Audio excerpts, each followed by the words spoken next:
Kalau kita lihat mungkin, memang gempa bumi, ada by nature itu kejadiannya mungkin sangat frekuensinya rendah, tapi severity-nya akan tinggi.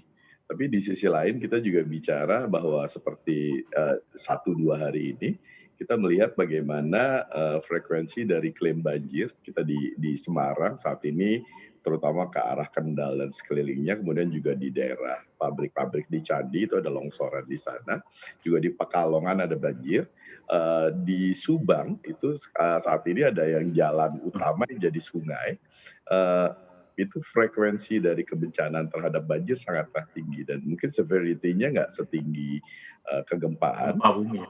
ya tidak setinggi kegempaan bumi, tapi juga frekuensi, model dengan severity itu akan jadi combine memberikan sesuatu, eee eee, a model model risiko model tersendiri. Jadi memang asuransi kami tentunya sebagai, sebuah perusahaan yang menggawankan jasa untuk melakukan manajemen resiko, ini kita melihat, kombinasi dari kedua kedua resiko ini model ya tentunya kami lakukan manajemen resikonya secara financial dan kemudian kami akan memberikan, eee, perlindungan ataupun, mitigasi indemnity terhadap kerugian-kerugian yang terjadi pada saat ini. Mungkin, gambaran kalau asuransi sekarang dicitrakan sebagai hanya mau premi saja, kemudian ingin, kalau ada klaim kabur, itu sama sekali, saat sekarang adalah saat untuk kita membuktikan bahwa hal itu totally dan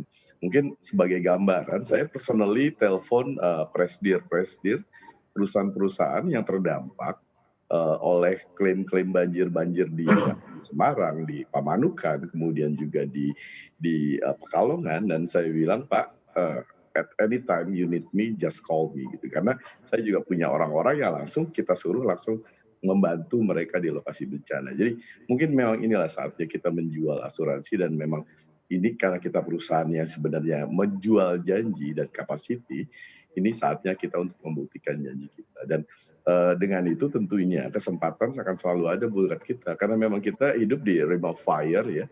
Jadi kalau kita lihat mungkin yang paling panjang di ring of fire ya Indonesia ini gitu ya. Dan ya mungkin, ada beberapa mungkin metode zaman dulu masih modelnya nrimo, tapi dengan model model ekonomi yang sekarang dengan kecepatan dan juga penumpukan ekuitas yang ada kan, kita tidak bisa pakai model-model nrimo seperti seperti yang sudah-sudah.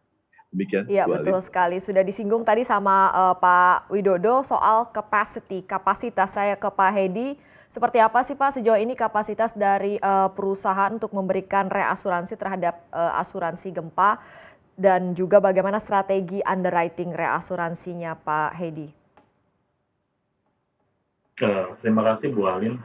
Mengenai, kapasitas, perusahaan reasuransi dan mungkin secara umum juga perusahaan asuransi terhadap, kebencanaan itu, eee, kami rasa memang cukup ya, cukup memadai. Hal ini juga karena, kami memantau, mengenai kecukupan proteksi dengan risiko yang ada.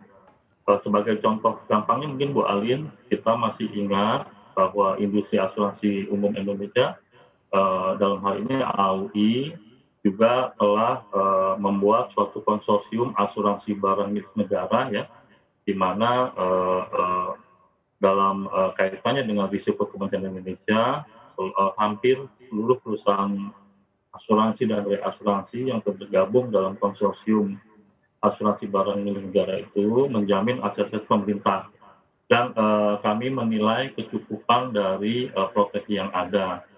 Mengenai strategi underwriting, kami tentu melihat, dari database yang ada itu, yang ada di kami, sehingga, kami bisa menilai kecukupan kecukupan proteksi, asuransi bencana, terhadap profil risiko yang ditanggung oleh perusahaan asuransi. Jadi, secara umum kami rasa, mengenai kecukupan proteksi cukup untuk ditanggung oleh perusahaan asuransi dan reasuransi yang ada di Indonesia. Jangan lupa install aplikasi CNBC Indonesia di App Store maupun di Play Store untuk mendapatkan informasi dan perkembangan terkini dari berita-berita ekonomi dan bisnis.